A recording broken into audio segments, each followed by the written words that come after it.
بسم اللہ الرحمن الرحیم۔ شروع اللہ کے نام سے جو بڑا مہربان اور نہایت رحم کرنے والا ہے۔ السلام علیکم ورحمۃ اللہ وبرکاتہ۔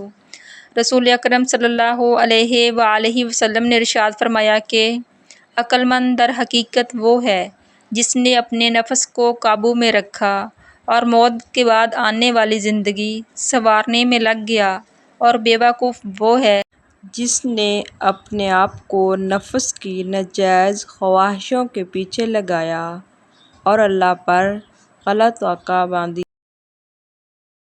حضرت ابو ہریرہ رضی اللہ عنہ سے مروی ہے کہ نبی کریم صلی اللہ علیہ وآلہ وسلم نے ارشاد فرمایا کہ 7 تباہ کن گناہوں سے بچو۔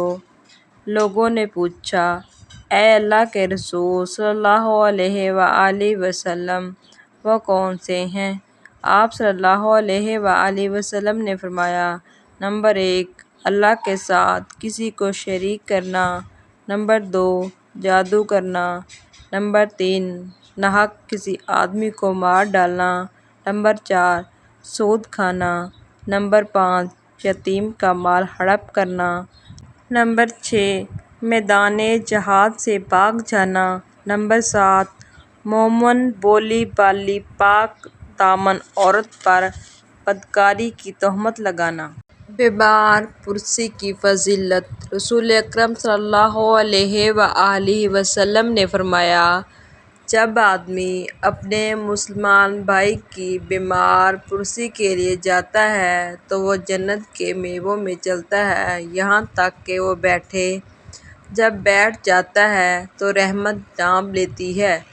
اگر صبح کا وقت ہو تو شام تک 70,000 فرشتے اس کے لیے دعا کرتے رہتے ہیں، اور اگر شام کا وقت ہو تو صبح تک 70,000 فرشتے اس کے لیے دعا کرتے رہتے ہیں۔ اس ویڈیو کو زیادہ سے زیادہ شیئر کریں تاکہ صدقہ جاریہ کا ثواب آپ کو بھی ملتا رہے۔ پیارے نبی حضرت محمد مصطفیٰ صلی اللہ علیہ وآلہ وسلم کی سنت پر عمل کریں۔ مزید اسلامی ویڈیو دیکھنے کے لیے ہمارے ویڈیو کو لائک، شیئر اور ہمارے چینل کو سبسکرائب کریں۔ جزاک اللہ۔